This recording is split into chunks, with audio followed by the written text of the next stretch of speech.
Hello and welcome to a slightly unusual, but still very special How I Paint Things. Now today I'm going to do something just for me. I want to round off August and I didn't think I was going to get to do any more recording because my phone had gone bonk. I couldn't record with it, but hooray, replacements showed up on time and I didn't really have a plan. So I thought, well, a question that comes up regularly is what to do on the subject of motivation. How do people find it? How do people develop it? What do you do when you don't want to do anything? And the short answer I've always found there is to practice.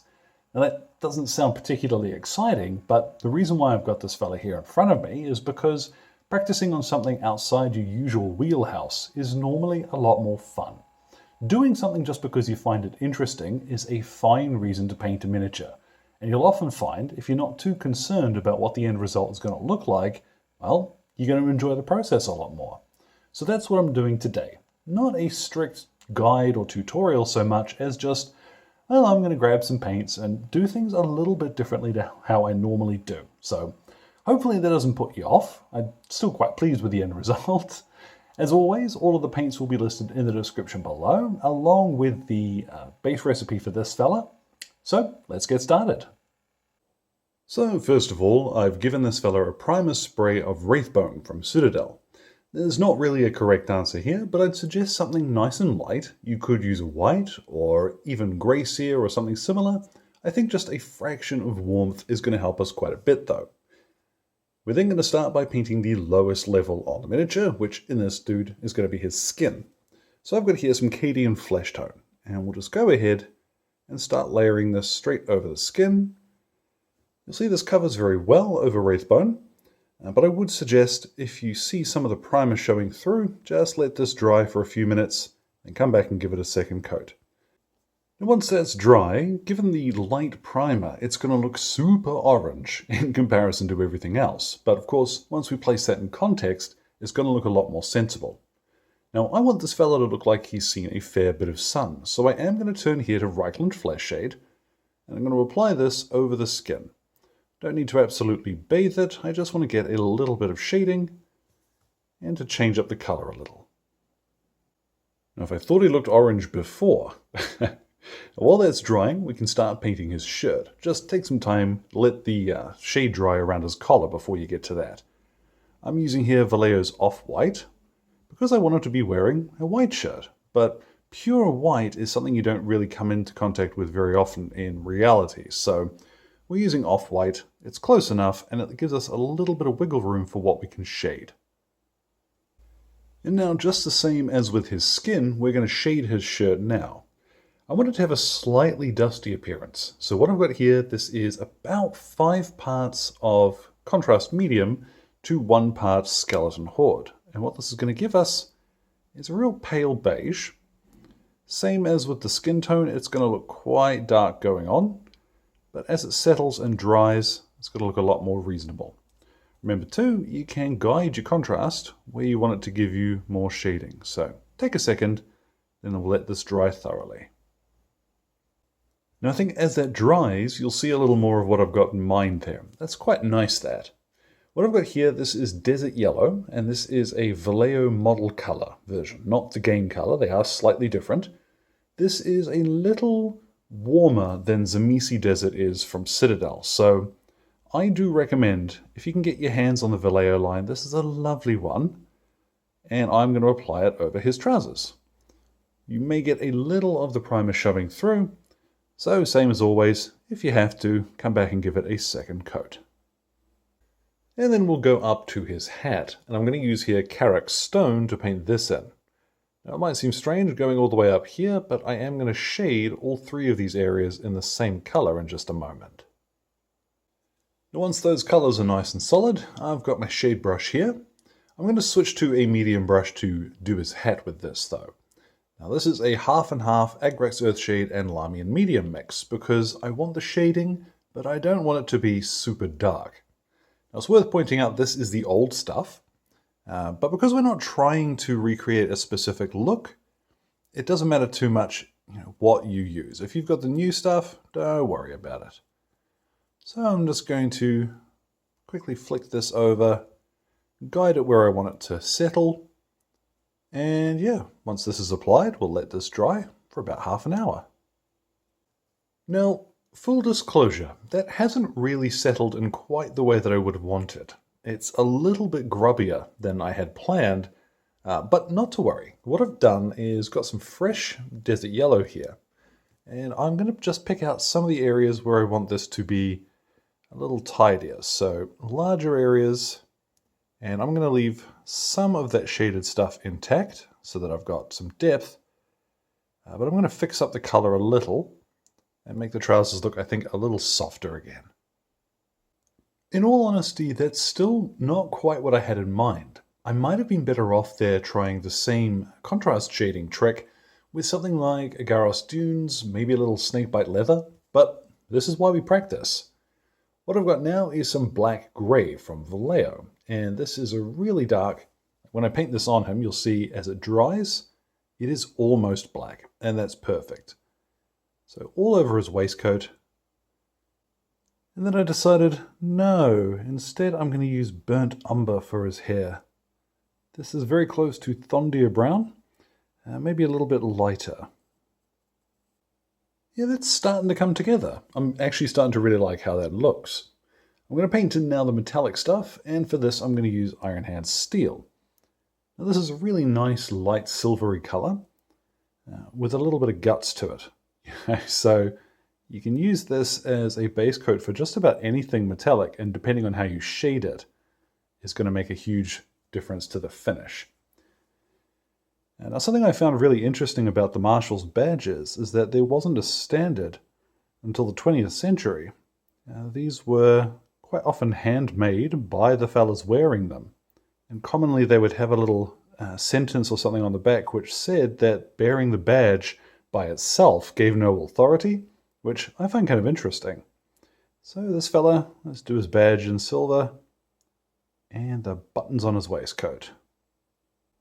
Now I've opened my Vallejo Orange Brown for the first time today because I've seen a lot of people using this for a wood color, and I've never tried it, so... yeah, I can see, yeah, okay. Tell you what, when that's shaded, that's going to look really nice. And then to polish off the brass, I'm going to use Retributor Armor. Now tell you what, if I wasn't messing around and just having fun with colors here, I would not have tried that orange brown, and I can tell that's really going to look the business once it's shaded. So I am glad I'm just mucking around. Speaking of mucking around, I'm just going to tidy up his boots, which I had completely forgotten. I'm just using the black grey from earlier. And then I'm pretty sure, I don't want to say it is because I always surprise myself, but I'm sure this is the last of the base coats. What I have here, this is flat red from Vallejo. Mephiston red will also work perfectly well here, something nice and rich. Now if you need to, after painting on the red, you can go back with a little bit of the waistcoat color and tidy up. I'm going to now turn to some more shades. I'm going to use Neat Agrax Earthshade, but which I mean undiluted and not, oh, isn't that neat? And we'll apply that over the Winchester, and probably a little bit of this over the red as well. And then with some neat Nuln Oil, we'll go over the black and the metallic details. With those last couple of shades applied, that's really all of the base coats done. What we're going to do now is the last of the highlights. I'm going to start with the skin, and we're going to begin this by going back to Cadian Flesh Tone. What I'm going to do is paint over most of the skin again with this, and leave just a little of that shaded redness in the recesses. The one exception to this up on his face is going to be his bottom lip. I tend to find rather than painting it in a really strong red color, an easy way to get it to look a little more natural is just to leave it the shaded color when you're highlighting everything else. And I tell you what, trying to get a decent shot of his face, it feels like his hat is always blocking the light. So apologies if you can't see this very well. I'm going to use now some Kislev flesh, and we're going to accentuate his cheekbones. And as well, front of his nose, his chin, and I'll also do the back of his knuckles. And now, because I am just mucking about, I'm going to put a tiny dot of Flayed One flesh just at the very tip of his nose, on the corners of his cheekbones, and just on the very tips of the back of his knuckles. Alright, now I can stop trying to get his face into the shot. I've got here a little bit of medium grey, which is a Vallejo colour, and is really more of a very light beige, and what I'm going to highlight is his hat with this. Now we'll go for a little bit of pure white. This is White Scar, and we'll highlight his sleeves. Now this you do not need to do a huge amount of it, just anywhere that you want the light to really catch the creases and folds. Now basically, the more of that you apply, the cleaner his shirt is going to look, so bear that in mind as you're highlighting it. I've got now, this is Vallejo Bright Orange. Something like Fire Dragon Bright is going to be very similar. I'm just going to do little bits of this on the red. Now at this point, I'm really not experimenting anymore, I'm just going back to what I know works. So what I have is a little bit of Storm Vermin fur to highlight his waistcoat. So it's a really good color for highlighting like a natural black, soft fabric or something. Just a little bit of this at a time. And anywhere that I add too much of it, like I'm pretty sure that highlight that I first applied is a bit too much. I can go back with some black gray and straighten that out. Now we'll do just a few little highlights of Scrag Brown on the leather. And if you want to, once you've done this, you can add a touch of Deathclaw Brown to the extreme edges. And now with a little bit of Iraqi sand, I've watered this down a little bit more than I normally would. I'm going to use this to highlight some of the creases and folds in the trousers. Now the bonus here is because I have already gone back with the Desert Yellow earlier. If I make any mistakes here, then tidying them up by going back to Desert Yellow, again, but it will look very smooth. Now, Iraqi sand is one of those colors which will dull down a little as it dries, so you can be a bit more generous with it than you might think.